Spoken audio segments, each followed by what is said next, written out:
நண்பர்களே, CP vlog சார்பாக எல்லோருக்கும் வணக்கம். நான் MIFT சந்திரசேகர். நாம் இப்போது சென்னை ரயில் மியூசியத்தின் 2வது பாகத்தை பார்க்க போகிறோம்.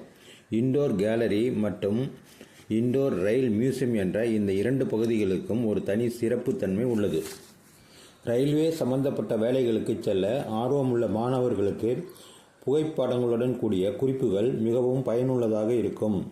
நடுத்தர வயதினருக்கும் இந்திய ரயில்வேயின் அதன் தொடக்கம் முதல் இன்று வரையான அதன் பரிணாம வளர்ச்சி, எல்லா தரப்பட்ட மக்களுக்குமான அதன் அர்ப்பணிப்பு ஆகியவற்றை முழுமையாக அறிந்து கொள்ள முடியும்.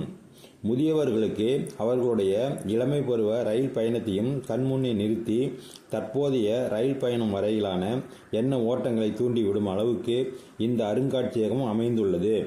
மொத்தமாக சொல்ல போனால் சிறுவர் முதல் முதியோர் வரை எல்லோரும் ஒரு முறை கண்டிப்பாக பார்க்க வேண்டிய ஒரு சிறந்த இடம் இந்த ரயில் மியூசியம். வாங்க நண்பர்களே, இப்போ நாம வீடியோக்குள்ள போகலாம்.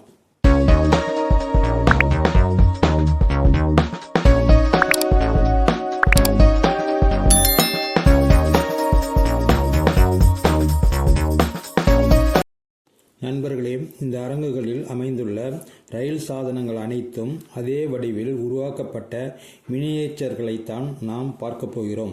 பிரமிக்கும் வகையில் இவற்றை சேகரித்துள்ளார்கள். 20ஆம் நூற்றாண்டின் முற்பகுதியில் காந்திஜி பயணம் செய்ய பயன்படுத்திய 3ஆம் வகுப்பு ரயில் பெட்டியின் மாடல் இது. சுதந்திர போராட்டத்தின் போது இந்தியா முழுவதும் அவர் இத்தகைய 3ஆம் வகுப்பு ரயில் பெட்டியில்தான் பயணித்துள்ளார். இந்திய ரயில்வேயில் 3ஆம் வகுப்பு என்ற புத்தகமும் அவர் எழுதியுள்ளார். அவருடைய அஸ்தியையும் கடலில் கரைப்பதற்காக இந்த வகை ரயில் பெட்டியில்தான் எடுத்துச் சென்றுள்ளனர்.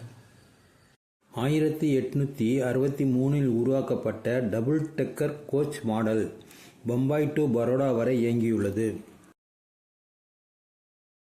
பம்பாய் டு மெட்ராஸ் வரை இயக்கப்பட்ட சொகுசு கோச் மாடல். மண்ணெண்ணெயை கொண்டு எரியும் பர்னர் டைல் லேம்ப். கடைசி பெட்டியிலிருந்து டிரைவருக்கு சிக்னல் கொடுக்கும் விளக்கு. எலக்ட்ரிக்கல் சிஸ்டம் சிக்னல் வருவதற்கு முன் இந்த கொடி போன்ற அமைப்பை ரயில் தொடர்ந்து செல்ல, நிற்க அல்லது அதன் வேகத்தை கட்டுப்படுத்த பயன்படுத்தி வந்தனர்.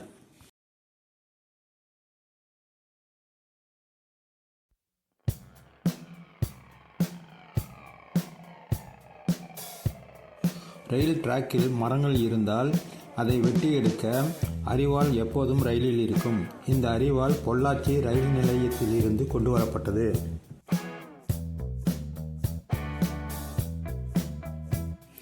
இந்த வளையத்தில் எகுவாலான சிறிய பந்து போன்ற பால் இருப்பதை நீங்கள் காணலாம்.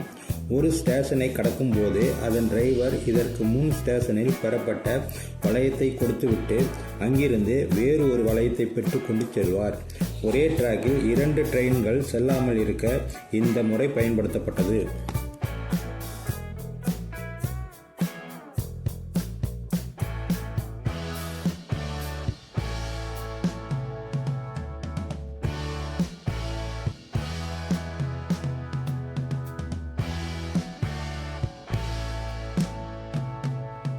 ஆரம்ப காலங்களில் இருந்து உபயோகப்படுத்திய டிக்கெட்டுகள் மற்றும் பஞ்சிங் மிஷின்.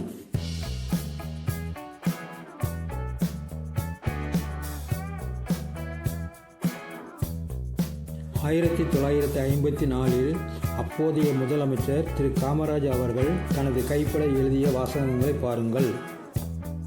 அப்போதைய ரயில்வே துறை அமைச்சராக இருந்த திரு லால் பகதூர் சாஸ்திரி அவர்கள் 1956இல் ICFஐ பார்வையிடுகிறார்.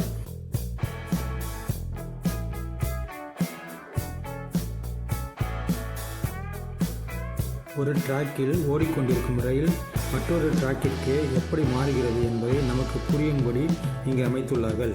முதலில் நாம் ரயில் வீல் எப்படி டிராக்கில் பொருந்தியுள்ளது என்பதை மனதில் கொண்டு இதை கவனித்தால் நமக்கு எப்படி டிராக் மாறுகிறது என்பது புரியும். இண்டோர் கேலரி முடிந்தது.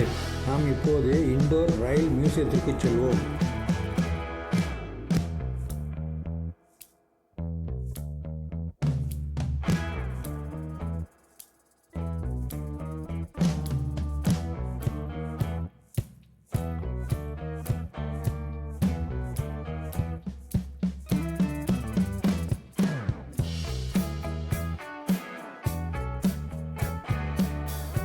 இந்தியாவில் சமீபத்தில் பிரபலமாகிக் கொண்டிருக்கும் வந்தே பாரத் எக்ஸ்பிரஸ் ரயிலின் மாடல் இது.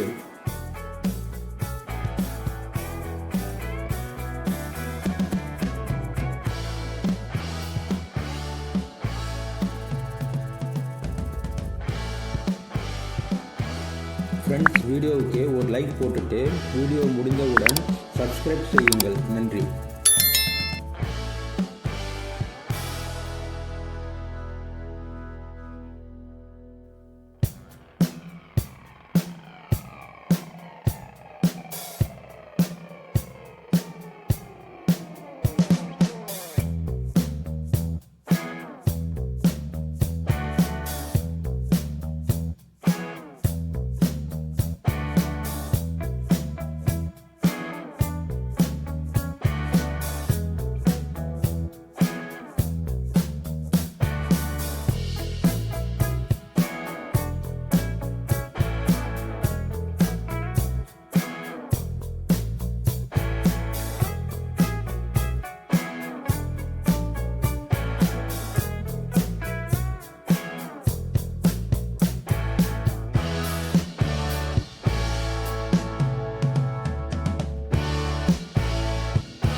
பெரம்பூர் ICF-இன் திறப்பு விழா புகைப்படங்கள்.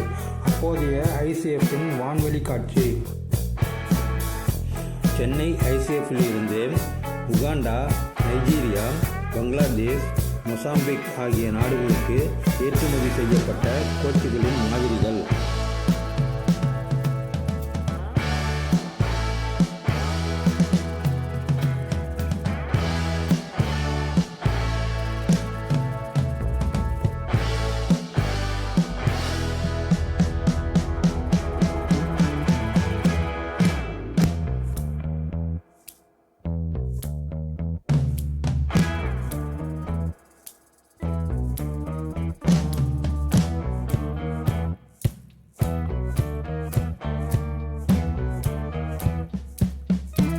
ரயில் கேண்டீன், டாய்லெட் ஆகியவற்றிற்காக பயன்படுத்தப்படும் பொருட்களையும் மற்ற பாகங்களையும் பாருங்கள்.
தற்போது உபயோகத்தில் இருக்கும் ரயில் இன்ஜின்கள்.